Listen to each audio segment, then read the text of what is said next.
Hello, it's Thursday, June the 11th, and you are watching the Botten and Klumm Show. The show that's bringing people together to build a digital community. Exactly. So, Brian, how are you today?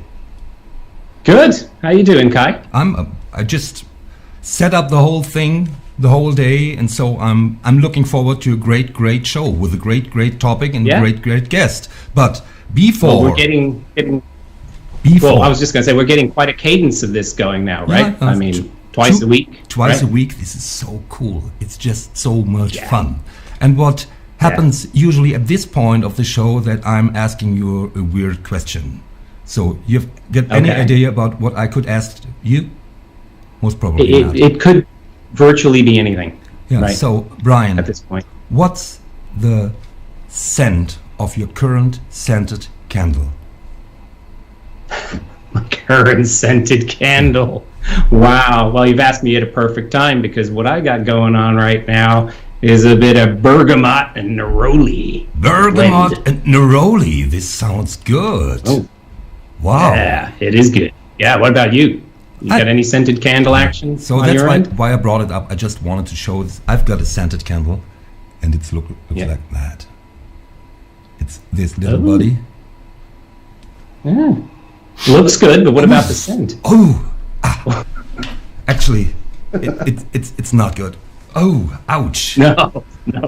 Oh, put it away. Yeah. But what about your T-shirt? What's up with the Mickey Mouse parade going on there on your? To be honest, sure. I don't wear Mickey Mouse T-shirts, even not at night, and never. But I bought this today because this is a whole story of the development of Mickey Mouse over the years, over the decades, and it depicts at the same time the progress we make on our show. And nice analogy. Yeah. And so I love to wear it today because you see episode 1, 2, 3, and of course 4, but I think that we don't have a picture for 4 here, for number 4. No, 4, the cat dragged that one in. Yeah. I think so. So, we've got a topic today, and the topic is the rise of video and broadcast in our daily work. And I'm asking you, Brian, is this a topic we should cover in our show? I do think it is. I think it is just a tad relevant. Yeah. It's a tad of relevant. So. Yeah. So. We've got a guest today. Let's do it. We've got a guest today, and it's a video artist, and it's a friend. It's a thought of perfectly right. May I introduce Mr. Todd Holbrook to the show? Hi, Todd. How are you doing today? Hello, good morning, Phoenix. How are you, Welcome, Botten? Todd. How are you, Klumm? Good to be on your show today. Good. Yeah. Great to see you. It's great to see you. Absolutely. You're smiling. What's the time in Phoenix now? 8 a.m. 8 a.m. This is your time for being on a live show. This is cool. Yeah. It's good. I'm glad we're just booking morning people, for the show.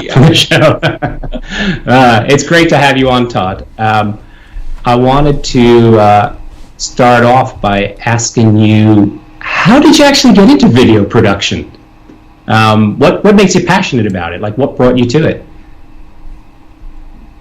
Well, I'm glad you asked, because videography is a passion of mine. I love to produce video. It's something that I've always done ever since I was a teenager, back in high school, grabbing the camera with my buddies and filming stuff. So it's something I've always done.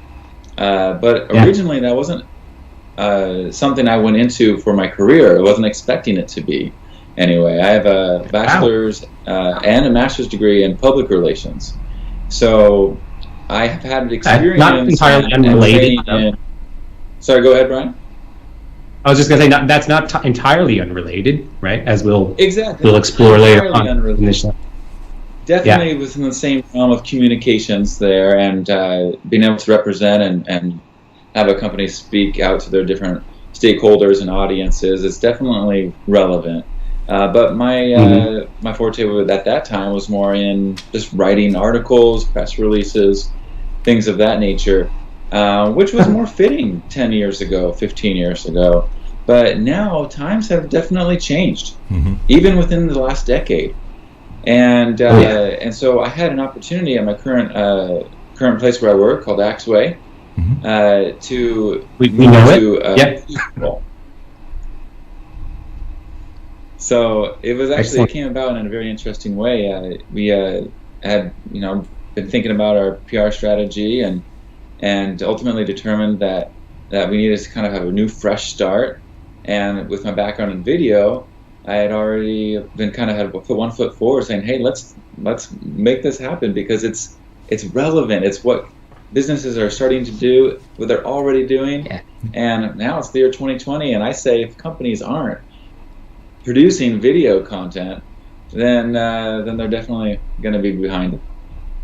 Absolutely. Mm-hmm. And so your title says brand video producer. So we all know, if you're working for a corporation has got a certain style to present videos, and it's most of the time corporate branded, corporate videos and corporate energy in it. And so we, all three of us, we've got a shared history in creating something else. Do you want to talk about Serving Up Digital? Of course, Serving Up Digital. Yeah, that was great, and I hope to continue on to a season 2. Yeah. Let me explain what it is. So Serving Up Digital is a fun, a creative way that we blended digital innovations with good food. Kai was the host of our show. He was our master chef and sharing not only an interesting recipe, but also making applications along the way to how businesses can innovate, bring in digital transformation to their company in new and unique ways. So each episode featured a new angle, a new topic on this, along with a new dish. There were friends there, we were making good food, and it was just a really fun way to present the content. And I think businesses, companies who are able to and can focus on that, they're able to produce some really creative content that people are going to find engaging and really want to watch. And that's what Serving Up Digital is all about. And Serving Up Digital, I think this is, to run something like this is so much commitment that you need to produce something like this. It's so much energy. I'm remembering you being in Zurich, and we just produced in 1.5 day material for 7 episodes, and we thought we can make 7 out of it, and then we learned it's not enough for 7 because you are cutting everything away. So poor Todd. So you learned all about the B-roll, didn't you? Yeah, everything. I learned everything about the B-roll, and we had so much fun doing it. I was so excited to see about the outcome at the end. If you're producing something, you've got a certain idea how it will look like at the end, and then you, as a videographer and somebody who has a completely different track in mind, is just making something awesome out of it. It's every time like unpacking a present when you're watching the new episode. So, and we had one. It really is. Yeah. So, and we had one episode in Phoenix, and the Phoenix episode was really, really special. Brian, please talk about that. Yeah, that was. So with that we were actually all together physically, because we're doing this show. Look at us. We're in Switzerland, Nebraska, Arizona. That gave us the opportunity to all be together and create something, there, all in person. And it also involved, taking it into different locations. So we had the Airbnb where we were staying, and we used that as the main location. We had the great kitchen, obviously, for Serving Up Digital. But we went out into the supermarket, and, so you're introducing all these kind of extra elements so that you have to manage and control. And luckily, they were very cool about it. We were just running around, being goofy and filming in the supermarket, but they were fine with it. But yeah, it was great. And you really have to take your surroundings and sometimes you have to cope with and change them around, which we'll talk about actually later. But in the Airbnb, we needed the perfect shot, but there were these lights hanging in the way, and we just took them down. We're just like, they gotta go. So we just took them down, and when we put them back, did we put them quite in the same way, guys? I don't think. So they were initially they were on the same level, and then we had one little bit more up there, and I think the one in the middle was lower. It looked a little bit weird, but I think nobody ever realized that. It looked a little bit stylish, but anyway. More but yeah, stylish. we kind of we made that a real fun experience, and I think that the analogy to products and quality, extraordinary products, actually made it really engaging, as you say, Todd, for the people that watching it. Todd, what was your experience during these filming sessions? It was exciting, and I think when people are determined, they'll be able to produce wonderful content. It just takes some effort and creativity. It takes we had to go into that store and be a little brave, even though people were watching us, and we had to move things around the kitchen to make it work and make things look good and sound good. If you're willing to take those steps and make it look good, I think it really conveys well when that video finally comes out and you start to share it, and people are like, hey, this team here, they're passionate about digital. Yep. They're passionate about these experiences and their customers, and it makes a difference. And on top of that, it's fun to watch. Your sandwiches that each of you made, Ryan, you had like some kind of vegan pita, and how you had a steak and lobster sandwich, and it was just fun to watch you guys make them. Yeah, it was so much fun. It was great. So it was great. Another topic on this show is when we're talking to organizations, when we're talking to people who try to drive social media from the organization. So there's always the idea about a mismatch between the brand of the organization and a personal brand. And so we came up to really empower and engage the people to create personal brands like we, the Catalysts, are doing. And what do you think about personal branding when it comes to video and broadcasting in the current time and social media? Well, I think companies have a responsibility to be able to share videos and other content that pertain to their organization.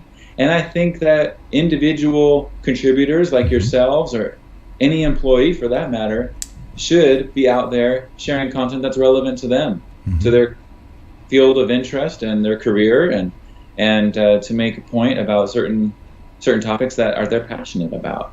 And so I love what you guys are doing here, because it offers a platform for you to engage with others in the community that share your have this like-minded goal in the end about transforming companies so they can be more digital, and what that entails.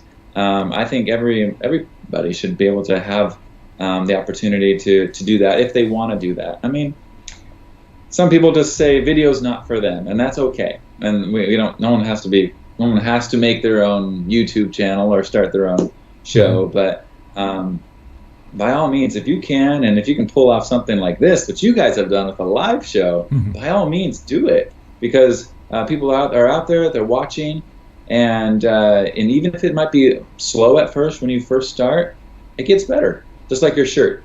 Yeah, exactly.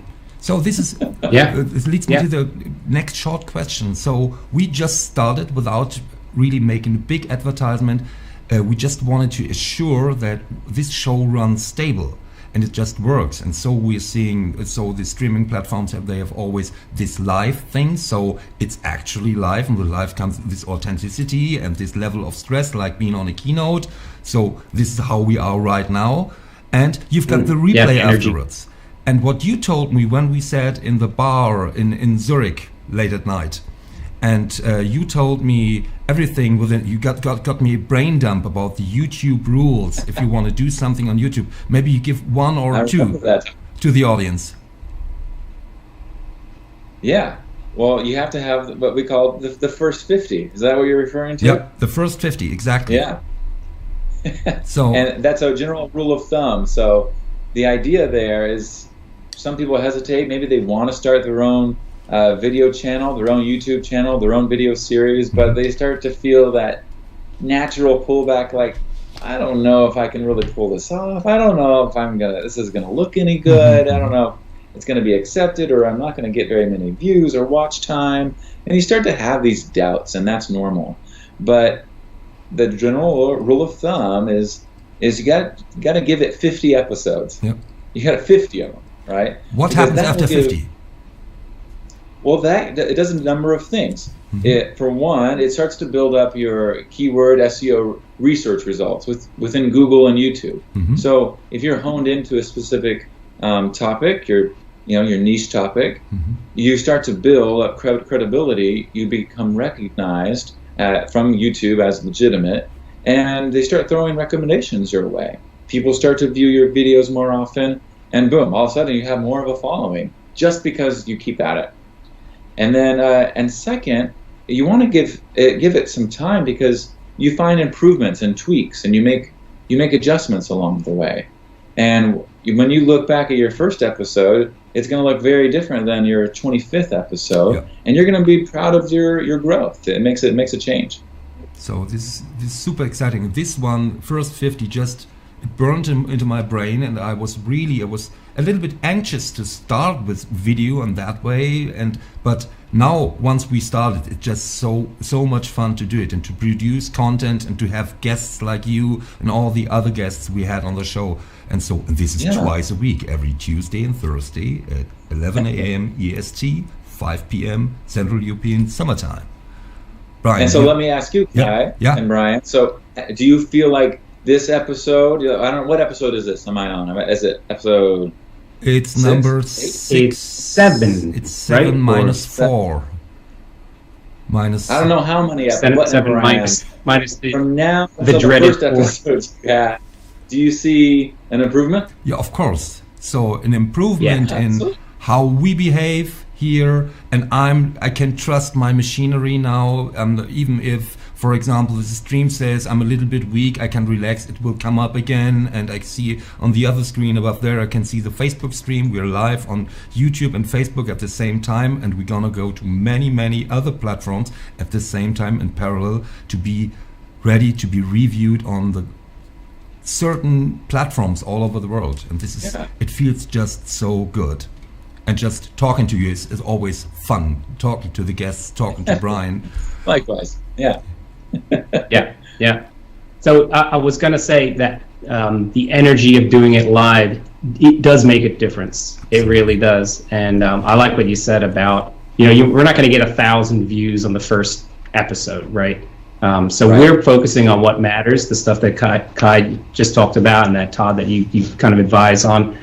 But also, I think we do want to make sure the content is there. They always say content is king. And I think right about now, people are probably a little bit webinared out, right? Because I think a lot of organizations are now scrambling to say, how can we engage? How can we make engaging experiences? So you see a lot more webinars, probably from companies that really never did them before, and they're all of a sudden saying, we've got to do them. So I think that the content is king. And so people are going to have a lot of stuff thrown at them. And this is where I think that the notion of, yes, we do want this to be, informational, obviously, right? Yep. But there's the element with the live, the energy, the excitement, and making it entertaining. So you get that information plus entertainment, the classic infotainment aspect. How important do you think that is when you're developing your program?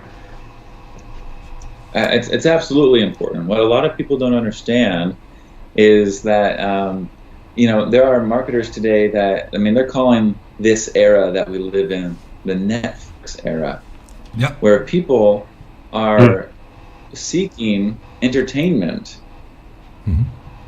in addition to education. So we have been training our minds over the last 10 years to expect a series of interesting tidbits that tie together, as you would expect, like an episodic series on Netflix, right? That's what I call the Netflix era, because they want to be entertained. And if you can't entertain your viewer or keep them engaged and interested, then they're going to move on to find somebody who will entertain them and take the time to keep them engaged. There's a quote that I really like, and it says the moment your video looks like a commercial, you've lost your viewer. And that stands out to me because, I mean, those old kind of commercials we used to see 20 years ago on TV, I mean, they're still around, but they're just not quite as effective anymore. What people want is authenticity. They want real communication, transparency, and open discussion. And that's exactly what you guys are doing right here today. Yeah. Yep. So you taught me in this bar again that it's up to the first seconds how to start a show. I think this was really exciting for me to learn that people, and even if people are thinking they are driven by their neocortex, they're behaving the same. It has to be exciting in the first seconds, otherwise they stop watching immediately. What, 6 seconds or 4 seconds? You have about 5 seconds, if not less. In some cases, depending on where you're at, you have like 3 seconds.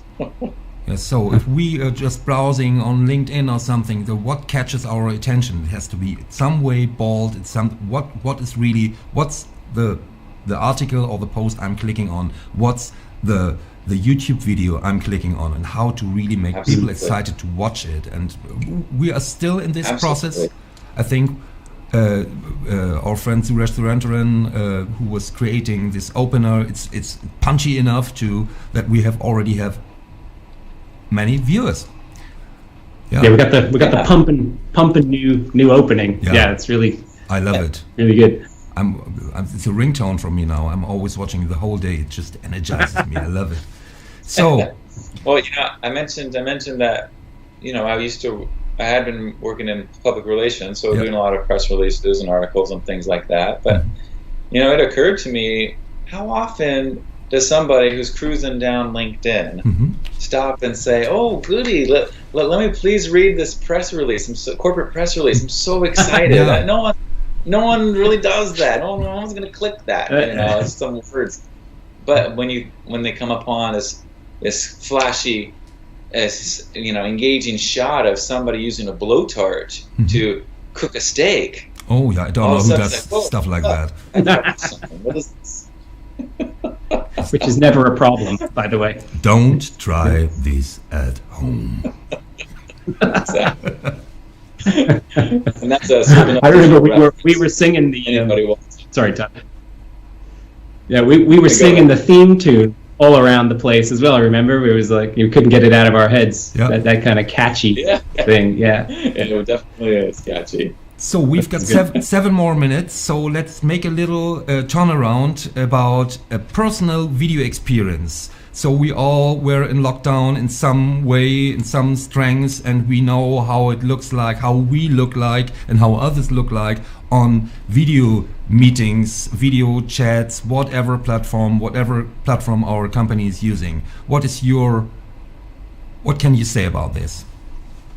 Well, it's the same concept as what we were speaking about before with the first 50. Yeah. If you just have an old camera laying around, an old microphone, you start with that, use it, and then build on to it. Learn, do some research. Yeah, so you showed a camera there. There's a, then you start adding, and you get a slightly better gear that sounds a little bit better, that delivers a bit better quality.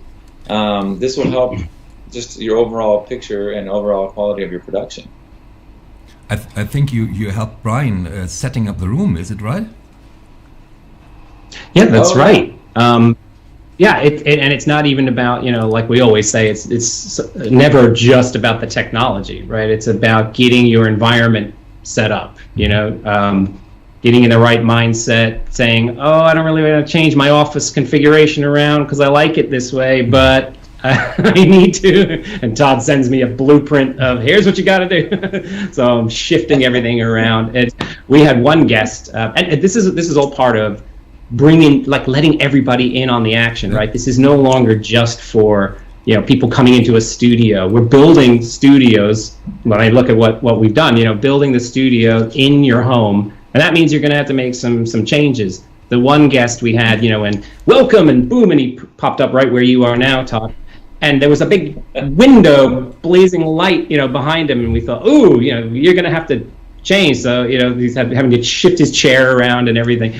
So that's part of it. And we're getting to the point where people can actually become what I was saying to Kai, and he picked up on this phrase. He loved it. It's a self-facilitating media node. And I'd love to claim that I made that term up, but I actually got that from a British comedy called Nathan Barley. And the main character, Nathan Barley, was this irritating, like, .com era guy who, all he did was set up, his self-facilitating media node. He almost used to use it as a pickup line, for women, but that was the kind of vision that people had back at the beginning of the .com boom, and now we're in this wave where everybody can get in on it. So, you're actually advising people now on how to set this stuff up, right?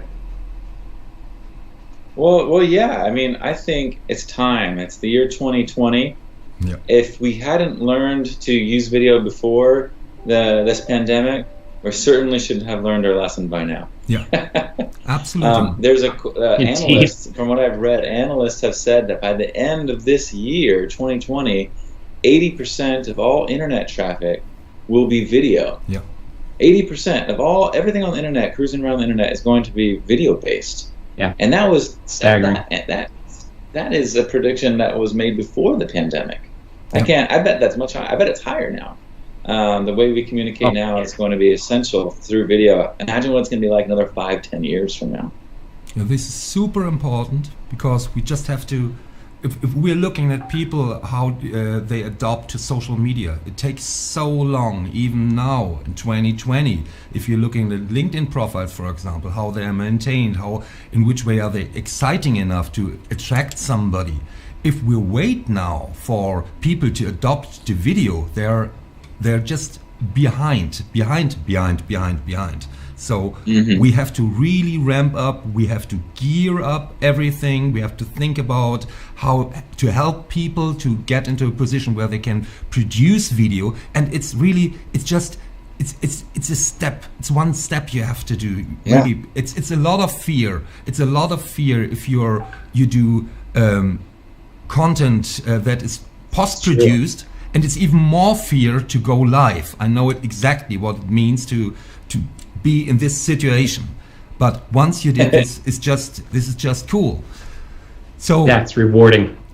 The self-facilitating media node, we took it even one step further now that we are in the situation that we've got a TV studio-like environment here in Zurich, and we can produce every form of interview, of show now worldwide. And this was my chance, actually, during the lockdown to build this up with our team from the university in Basel. And I showed you a lot of this. I ran you through this. And you have quite a setup there, Kai. This is impressive, and it's getting more, and we're working on some little tweaks that we still have a little lag here if it comes to bring the program out to you, but we'll have it at zero latency very, very soon. It's easier for you to communicate. So, Todd, what's your next big thing? My next big thing, well, I work full time at Axway as the brand video producer, and we, alongside some of the exciting new branding campaigns we have set forth, I do want to start a show called Hey Axway, which would feature some interesting things about our solutions, about some of the people that work at Axway, and how we get digital transformation moving faster than ever. Cool. This is cool. All right. Hey Axway. Yeah. I'm looking forward to it. I'm looking forward to new episodes of Serving Up Digital. I think now we're opening up again, the new normal, and now we can produce such content again. And of course we need a team. I need you to do it. I won't do it. I don't do it without you and the team around it, because this is quality content at the end. Absolutely. I'm looking forward to season 2. Yeah. So, Todd, thanks for being on the show. 1,000 thanks. Have a great day in Phoenix. Botten. Yeah. Great to see you. Thank you very much for having me on the show. Absolutely. And thanks for watching to everybody. Don't forget to click subscribe. Of course, we're on YouTube. And this show was powered by Axway. Bye. See you next time. See you next Tuesday. Bye. See you next week. Bye. Thank you. See you guys. Bye-bye. See you, Todd.